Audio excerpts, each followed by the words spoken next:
तो बच्चों आपके एग्जाम्स यहाँ पर कल से शुरू हो रहे हैं और आपका ये एग्जाम सीबीटी मोड में है। आपको कंप्यूटर पे बैठ के अपने एग्जाम को यहाँ पर देना है। मन में प्रश्न उठता है कि किस तरीके से इंटरफेस दिखेगा, कैसे हम टेस्ट देंगे, हमको कंप्यूटर चलाना नहीं आता तो क्या हम यहाँ पर टेस्ट देने में हमको कोई दिक्कत आएगी। एनटीए का जो एज इट इज इंटरफेस होता है वो आज आपको मैं इस वीडियो में दिखाने वाला हूँ। देखो होता क्या है कि एनटीए अपने वेबसाइट पे खुद कुछ मॉक टेस्ट यहाँ पे डाले रहता है और आपको वही सेम इंटरफेस दिखेगा जो आपको ओरिजिनली कल यहाँ पर एग्जाम में दिखने वाला होगा। तो बेसिकली एक रियल टाइम डेमो होगा। बिना समय को हम लोग वेस्ट करते हुए, बिल्कुल भी आपके पास भी समय नहीं है तो हम लोग यहाँ पर तुरंत शुरू करते हैं। देखो ये एनटीए का ही मॉक टेस्ट है और देखो मेरे हाथ में एक माउस है, ये देख रहे हो ये माउस। वहां पर आपको ये चूंकि ये वायरलेस है आपको एक वायर्ड माउस मिलेगा। इसी माउस के थ्रू आप जो है वो स्क्रॉल करके आपको बस केवल क्लिक करना है और कोई दूसरा काम नहीं करना। मैं स्क्रीन से थोड़ा सा हट जा रहा हूं और आपको मैं सारी चीजें दिखाता हूं। देखो यहाँ पर आप देख पा रहे होगे तो यहाँ पर आपको नाम दिखेगा, आपकी यहाँ पर फोटो दिखेगी, एकदम निश्चिंत रहेगी। सारी चीजें ऑलरेडी रहेंगी, आपको कुछ नहीं करना है। यहाँ पे सब कुछ ऑलरेडी फिट भी रहेगा। बस यहाँ पे लॉगिन करके जैसे आप आगे बढ़ोगे सबसे पहले आप देखोगे तो यहाँ पर आपको ये इंस्ट्रक्शन वाला पेज यहाँ पर आपको दिखाई देगा। ठीक है, इंस्ट्रक्शन वाला पेज। मैं एक काम करता हूं, मैं इसको कट कर देता हूं ताकि आपको यहां पर पूरा बस यही दिखे, कुछ और नहीं दिखे। चलिए अब देखिए यहां पर इन्होंने डिफॉल्ट लैंग्वेज इंग्लिश दे दिया इन्होंने। यहां पर मैं आपको एक चीज बताऊं, लैंग्वेज क्या होता है कि जैसे आपने क्वेश्चन पेपर मीडियम अगर इंग्लिश चूज किया तो पेपर इंग्लिश में रहेगा ही। बाकी अगर आपका क्वेश्चन पेपर मीडियम कोई दूसरा लैंग्वेज जैसे मान लो हिंदी है तो आपके पास स्विच करने का ऑप्शन रहता है। मैं अभी दिखाऊंगा भी आपको। यहाँ पर सारे इंस्ट्रक्शंस को पढ़ने के बाद आप यहाँ पर टिक करके और यहाँ पर प्रोसीड करोगे। जैसे ही प्रोसीड करोगे आपके सामने जो है वो आपके जो एग्जाम वाला इंटरफेस है वो यहाँ पर ओपन हो गया। अब देखना एक एक चीज यहाँ पर पहले मैं दिखा दूं फिर मैं आपको बताता हूं एग्जाम आपको देना कैसे है। यहां पर देखो, यहां पर आपकी फोटो रहेगी, यहां पर आपके एग्जाम का नाम होगा, आपका यहां पर सब्जेक्ट का नाम होगा। बेसिकली वो तो फिर ऑब्वियस सी बात है चेंज हो जाएगा आपके हिसाब से। और यहां पर आपका ये समय जो है वो इस तरीके से यहां पे चलता रहता है। इसलिए मैं कहता था कि घड़ी की कोई आवश्यकता नहीं है। यहां पर आपको क्वेश्चंस दिखाई दे रहे हैं, यहां पर आपको ये ऑप्शंस दिखाई दे रहे हैं। आप क्वेश्चन को रफ सीट पे सॉल्व करोगे, जो आंसर आपको लगेगा उसको सिंपली क्या करना है, माउस से यहां पर आप देख पा रहे हो, मान लीजिए चौथा सही हो, यहां पर सपोज करिए इन केस जो है ये चौथा यहां पर सही होता है तो हम यहां पर चौथे पे इस तरीके से यहां पर मैंने टिक कर दिया है। अब देखो यहां पर कई सारे ऑप्शंस हैं, इन ऑप्शंस को हम लोग यहां पर अच्छे से समझते हैं। देखिएगा सबसे पहली चीज यहां पर आता है सेव एंड नेक्स्ट। मान लीजिए कि आपने यहां पर चौथे पे आंसर किया, अब यहां पर आप क्या करोगे, सेव एंड नेक्स्ट पे क्लिक करोगे तो आपका ये आंसर सेव हो जाएगा और आप यहां पर अगले वाले क्वेश्चंस की तरफ जो है वो यहां पर बढ़ जाएंगे। ठीक है, अब ऐसा है कि मान लीजिए कि आप चाहते हो ये हो कि हम जो आंसर कर दिए हैं, अब हमने यहां पर मान लीजिए इस क्वेश्चन का आंसर कर दिया लेकिन मुझे कुछ शक है, मैं बाद में इसको यहां पर जो है वो चाहता हूं कि मैं बाद में इस क्वेश्चन को जो है वो चेक करूंगा तो यहां पर आप सेव करके मार्क फॉर रिव्यू कर देना। अगर आप यहां पे कोई आंसर देकर मार्क फॉर रिव्यू कर दोगे तो वो काउंट होता है, आपका इवैल्यूएशन में जब होगी तो काउंट होगा।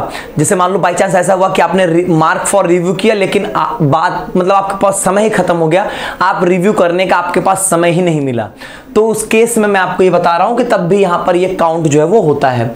ये देखो mark for review and next, ऐसा हो जाए कि मान लीजिए आपने आंसर ही नहीं किया लेकिन आप ये चाह रहे हो कि मैं इसका आंसर करूंगा बाद में करूंगा तो फिर यहां पर आपके लिए mark for review and next होता है। अब उसी के हिसाब से यहां पर आपको ये सारी चीजें शो करती हैं। क्या शो कर रहा है, देखो यहां पर बता रहा है कि 42 जो अनआंसर्ड है, टोटल 45 क्वेश्चंस हैं यहां पर आपके। वैसे तो यहां पर इन्होंने 43 ही दिया है, कोई बात नहीं है, आप में 50 शो करेगा यहां पर। ठीक है, अब यहां पर देखो यहां पर 42 कह रहा है नॉट विजिटेड, मतलब अभी तक आप 42 क्वेश्चन देखे ही नहीं हो। एक क्वेश्चन नॉट आंसर्ड है, आपने एक क्वेश्चन देख तो लिया है लेकिन अभी तक आपने आंसर नहीं किया। अब देखो मैं क्या करता हूं, यहां पर मुझे लग रहा नहीं मेरा आंसर पक्का सही है तो मैं यहां पर सेव एंड नेक्स्ट पे क्लिक कर दूंगा तो देखो यहां पर मेरा एक ग्रीन कलर का हो गया कि मैंने एक यहां पे आंसर कर दिया। सपोज करिए मैं इसका आंसर यहां पे कर तो दे रहा हूं, मैं इसका दूसरा आंसर मैंने किया लेकिन मुझे सही नहीं लग रहा है, मुझे लग रहा है मुझे एक बार और चेक करना चाहिए लेकिन बाद में मैं चेक करूंगा तो यहां पर save and mark for review कर दूंगा। तो देखो यहां पर क्या हो गया, आपका दूसरे क्वेश्चन को आपने आंसर तो किया है लेकिन मार्क फॉर रिव्यू है। ठीक बात यहां पे तो बता दिया। एक क्वेश्चन आपने ऐसा रखा हुआ है, मान लीजिए, चलिए अब यहां पर मैं तीसरे क्वेश्चन पे आ जाता हूं। तीसरे क्वेश्चन मान लीजिए मैंने यहां पे तीसरा आंसर किया, मान लीजिए यहां पे मैंने आंसर ही नहीं किया, इन केस मान लीजिए कि मैंने यहां पर जो वो आंसर नहीं किया, अब मान लो जैसे यहां पर मैंने तीसरा आंसर कर दिया है, लेकिन अब मुझे ये आंसर जो हटाना है तो मैं यहां पे क्लियर कर दूंगा तो हट जाएगा। कोई आंसर चेंज करना हुआ तो आप बस केवल सिंपली जिस पे चाहते हो उस पे क्लिक कर दो, यहां पे हटाना है तो क्लियर कर दीजिए यहां पे। अब मान लीजिए ऐसा है कि मैं इस क्वेश्चन का आंसर बाद में करूंगा तो mark for review and next कर दूंगा मैं यहां पे। तो समझ में आई, दो आपके पास चीजें हैं। यहां पे मार्क्ड फॉर रिव्यू मतलब इसका आंसर आपने नहीं किया है, मार्क्ड आंसर्ड है लेकिन मार्क्ड फॉर रिव्यू। आपने आंसर किया लेकिन आप चाहते हो कि हम बाद में देखेंगे, ठीक। तो अंतर समझ में आया आपको यहां पर ये, ठीक है। अगर जिनको आंसर ही नहीं करोगे वो नॉट आंसर्ड रह जाएंगे। जैसे कि मान लीजिए हमने बस केवल सेव एंड नेक्स्ट, एक मिनट मैंने यहां पर मान लीजिए ऐसा किया कि जैसे मैंने नेक्स्ट क्वेश्चन कर दिया, मैंने आंसर ही नहीं किया, मुझे कुछ नहीं करना था, ना मैंने यहां पर कोई आंसर दिया ना ही मैं उसको रिव्यू करना चाहता था बाद के लिए, तो मैंने सिंपली जो है वो वहां पर नेक्स्ट कर दिया तो रेड हो जाएगा कि ये अनआंसर्ड है। ना ही आपने यहां पर मार्क फॉर रिव्यू किया है, ना ही यहां पे आपने आंसर करके मार्क फॉर रिव्यू किया है। मान लीजिए मुझे ये क्वेश्चन भी नहीं समझ में आ रहा है तो फिर मैं आगे बढ़ा दूंगा, ये भी नहीं समझ में आ रहा है फिर मैं आगे बढ़ा दूंगा। तो यहां पर अब दिखा क्या रहा है, एक क्वेश्चन का आंसर हुआ है, 3 क्वेश्चन का आपने आंसर नहीं किया। यहां पे लिखेगा भी कि 3 का आंसर आपने नहीं किया, 1 का आंसर किया है, 1 आपका मार्क फॉर रिव्यू है मतलब इस पे आंसर नहीं किया गया है, बस आप इसको बाद में देखना चाहते हो। एक क्वेश्चन है जिसको आपने आंसर किया है और यहां पर वो मार्क्ड फॉर रिव्यू है। मान लीजिए आप ऐसे ऐसे सारे क्वेश्चंस कर लिए, अब आपको लाओ हम तीसरा क्वेश्चन एक बार देखते तो हैं कि मेरे तीसरे क्वेश्चन में क्या बात थी जिसको मैंने मार्क फॉर रिव्यू किया था। तो सीधे आप यहां से तीसरे क्वेश्चन पे क्लिक कर लोगे। आप दूसरा चेक करना चाहते हो, सीधा आप अपना दूसरा क्वेश्चन यहां से जो है वो ओपन कर सकते हैं। मतलब यहां से आप डायरेक्टली जो है वो किसी क्वेश्चन पे जा सकते हैं। मान लीजिए आपको हुआ कि नहीं हम पीछे से करेंगे तो आप चले आओ सबसे लास्ट क्वेश्चन पे, सबसे लास्ट क्वेश्चन आपके सामने आ जाएगा। मतलब ये बेसिकली यहां पर आप किसी भी क्वेश्चन पे डायरेक्टली जंप कर सकते हो, समझ गए यहां पे। और अगर ऐसा है कि आपको कोई आंसर नहीं करना है तो यहां पर आप सिंपली नेक्स्ट करेंगे, ठीक है, सेव एंड नेक्स्ट नहीं करेंगे। अगर आपको बिना आंसर किए नेक्स्ट करना है तो यहां पर आप सिंपली नेक्स्ट पे क्लिक करेंगे, ठीक। सेव एंड नेक्स्ट कब करना है, आपने कोई आंसर लगाया, अब यहां पर आप क्लिक कंफर्म ये सही, आपको दोबारा कभी चेक नहीं करना है तो आपने सेव एंड नेक्स्ट कर दिया, ठीक बात। अगर आपने यहां पे आंसर किया और आपको डर लग रहा है बाद में हम फिर से रिव्यू करना चाहेंगे तो save and mark for review कर देंगे यहां पर हम लोग इसको, ठीक है, save and mark for review कर देंगे।